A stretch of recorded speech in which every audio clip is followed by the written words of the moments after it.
Dan kita tertarik ini Gus dengan penjelasan Gus tadi tentang keilmuan leluhur panjenengan dan juga perjalanan leluhur panjenengan ketika menimba ilmu.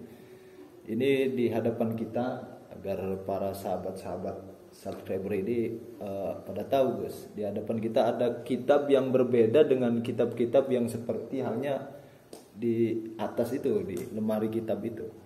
Ini bagaimana penjelasannya Gus? Apakah tulisan tangan atau bagaimana ini kisahnya? Apa dicetak di komputer? Cetak gitu. Apa diketik begitu ya? Ya, terima kasih. Kalau kitab-kitab ini isi kitabnya seperti yang awal saya jelaskan. Ini isinya adalah Fathul Qorib, kemudian kitab Fathul Mubin, kemudian kitab Bushrol Karim. Kalau kitabnya sama dan isinya sama. Yang menjadi beda itu karena ini tulisan tangan begitu. Karena mungkin zaman dulu itu percetakan masih terbatas. Dan kertas juga, yang jual kertas juga terbatas. Kalau isi dan kitabnya sama. Namun yang menjadi beda itu adalah tulisan. Kalau zaman dulu itu lebih ditulis tangan sendiri.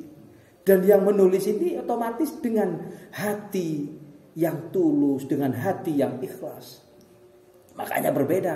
Sampai ada kitab-kitab dari leluhur kami itu yang sampai tidak terbakar ketika di zaman penjajah itu dibakar. Wakilah dibakar itu gak mempan dibakar.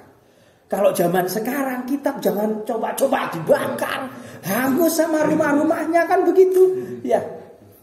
Mungkin itu. Coba mungkin yang ditanyakan lagi. Dari teman kami. Itu Gus, apa namanya? Benda-benda peninggalan dan pusaka keris ini. Ya. Kalau keris ini memang tidak identik dengan zaman-zaman dahulu. Jadi pusaka-pusaka seperti keris dan tombak dan lain sebagainya itu identik dengan benda-benda orang-orang kuno. Dan itu saya rasa ketika ada seorang ustadz yang menjelaskan, kalau pakai benda-benda kayak gitu musyrik atau murtad atau kafir, itu tidak benar gitu.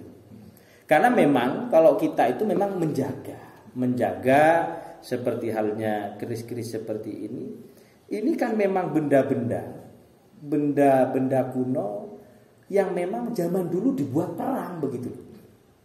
Kalau zaman sekarang ya kurang begitu elegan lah kalau berperang pakai keris gitu loh. Kalau zaman dulu memang berperangnya pakai benda-benda seperti ini. Kalau zaman sekarang kan lebih mudah untuk kita cari benda-benda yang lain. Kalau semisal di zaman penjajah zaman dulu itu ada benda pistol atau granat, ya mungkin kakek leluhur-leluhur kita berperangnya pakai granat begitu. Karena zaman dulu terbatas dan akhirnya pakai benda-benda seperti ini yang memang itu sebagai budaya dari orang-orang Jawa. Dan memang tergantung keris-keris itu mungkin dari pusaka-pusaka orang-orang zaman dulu itu lebih diyakini memang memiliki kekuatan super yang tidak pernah dimiliki oleh benda-benda yang lain. Kalau itu kan tidak taraf kepada keyakinan dan kita minta tolong kepada si keris ini kan tidak. Tetap kita berperang melawan penjajah yang akan merusak Indonesia dan akan menguasai di tanah air ini. Ya tetap sama Allah Ta'ala. Cuma ini sebagai wasilah saja.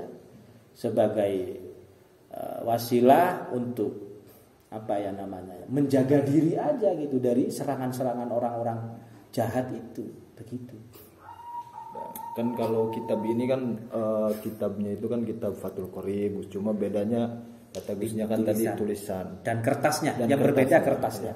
Nah, kalau ini apakah kalau karangan beliau atau bagaimana? Kalau saya teliti dari awal ya, kitab yang kecil ini kayaknya bukan dari kertas memang. Ini seperti saya pernah ya ziarah kepada makom-makom sunan-sunan seperti di Sunan Derajat itu kan ada di museum. Ketika mau masuk ke makom Sunan Derajat itu ada museum dan di situ memang hampir mirip ya. Kitab-kitab daripada peninggalan daripada Sunan Derajat itu mirip dengan seperti ini tulisan dan kertasnya. Kalau kitab ini isinya adalah ilmu hikmah. Kalau enaknya lebih simpel ngomong itu ilmu-ilmu sakti, ilmu-ilmu kanuragan yang beliau dapatkan dari guru-guru beliau. Mungkin setelah beliau dapat ijazah kemudian beliau tulis begitu. Ya, kita mungkin tadi menanyakan tentang ini. Sekarang kita meminta agar kita dan sahabat-sahabat subscriber ini gitu, nasihat dari Gusnya ini tentang ya keilmuan dan juga tentang di zaman yang sekarang ini kan. Tadi kan menceritakan tentang zaman dahulu dan leluhur-leluhur beliau tentang keilmuannya. Dan sekarang gimana untuk zaman sekarang? Saya ini mau tanya, Iya. yang menjangkali hati. Oh, janggal gimana? Itu mengenai tombak itu. Tombak. Ya, itu. Kalau tombak itu kami dapatkan dari leluhur kami. Beliau adalah sering dan masyhur di kalangan cucu-cucunya. Beliau disebut, nama beliau itu Abah Asy'ari. Beliau juga pejuang. Itu perkiraan tahunnya ya tahun gak enak pokoknya. Tahun gak enak itu ya tahun perang itu. Beliau gunakan pusaka itu untuk berperang melawan penjajah itu. Akhirnya dari beliau turun kepada putranya yang bernama Abah Nawawi. Wallahu a'lam, sanad ke atasnya ini wakilah beliau juga masih keturunan Sayyid, entah benar atau tidaknya wallahu a'lam. Cuma ketika saya tafakkur, orang-orang atau keturunan-keturunan Sayyid itu ada nilai juang dan pejuangnya memang yang lebih. Tidak sama dengan orang-orang yang memang terah keturunannya bukan keturunan orang pejuang gitu. Kenapa? Karena memang taruhannya ya mati gitu. Jadi berani mati sudah. Istilahnya pasukan berani mati itu memang betul. Ulama-ulama zaman dulu itu betul adanya. Cuma kalau zaman dulu ya pusakanya pakai keris dan pakai yang seperti itu. Untuk melawan itu. Melawan itu untuk kenapa? Karena memang zaman dulu itu yang terutama yang diserang adalah para kiai. Para orang-orang yang agamis yang diserang gitu. Orang-orang yang enggak begitu agamis itu kurang dominan untuk diserang gitu. Yang diserang itu memang orang ulama-ulama yang zaman dulu itu. Seperti di zamannya munculnya kelompok PKI itu kan juga dari untuk membantai para ulama begitu. Ya mungkin kalau kamu hidup zaman dulu ya mungkin nggak mungkin dibantai kan nggak ada berpengaruh begitu. Kalau beliau-beliau itu memang berpengaruh sangat, pengaruhnya sangat besar. Kenapa? Karena beliau itu menyebarkan agama Islam, menyebarkan syariat Islam, mewuruk ngaji sampai beliau itu menulis Quran di ini ya. Menulis ayat-ayat Quran dengan tangan beliau. Karena memang percetakan salah satu faktornya percetakan juga terbatas, kertas juga terbatas begitu. Karena beliau ingin menjaga dan ingin mengajar Al-Quran kepada santri-santrinya, di zaman dulu beliau tulis Al-Quran. Beliau tulis Fathul Qori begitu. Itu Gus. Saya kan ini ya bertanya, ada gak suatu keajaiban kalau dari itu? Oh iya. Ya itu wakilah dari, tapi jangan sampai ada keyakinan gitu ya. Ini kan cetat konteksnya adalah sebagai wasilah saja dan kami juga ingin menjaga istilahnya warisan dari leluhur-leluhur kita atau tetap kita jaga dengan baik dan kita rawat dengan baik. Kalau masalah kekuatannya itu ya wallahu a'lam. Cuma di zaman dulu memang dibuat untuk berperang dengan para penjajah itu. Begitu saja. Ya selebihnya itu enggak bisa kita ceritakan lah gitu. Itu privasi di keluarga kita aja gitu. Ya, terakhir kita mungkin meminta doanya dan obrolan malam ini kita mungkin sampai sini Gus. Terima kasih atas waktunya. Ya, sama-sama.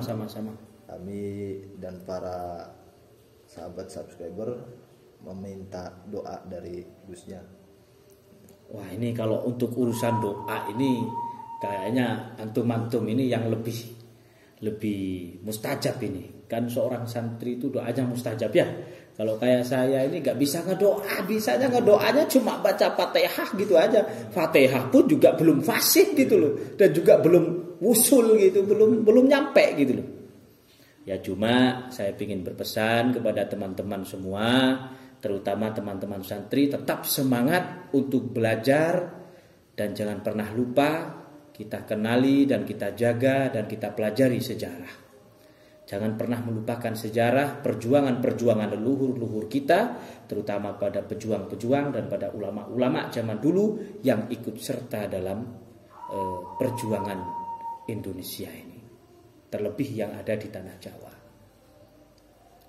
Ya, mungkin malam ini sekian. Tadi dimintakan doa Gusnya tidak berkenan. Pesan beliau untuk kami dan para sahabat semua, yaitu singkatnya jas merah, jangan sekali-kali melupakan sejarah. Betul. Terima kasih, dukung selalu channel Benhil 80 agar kami selalu bersemangat untuk membuat konten-konten selanjutnya. Sekian dari kami. Allahumma fiqil ila aqwamit thoriq. Wassalamualaikum warahmatullahi wabarakatuh. Waalaikumsalam warahmatullahi wabarakatuh.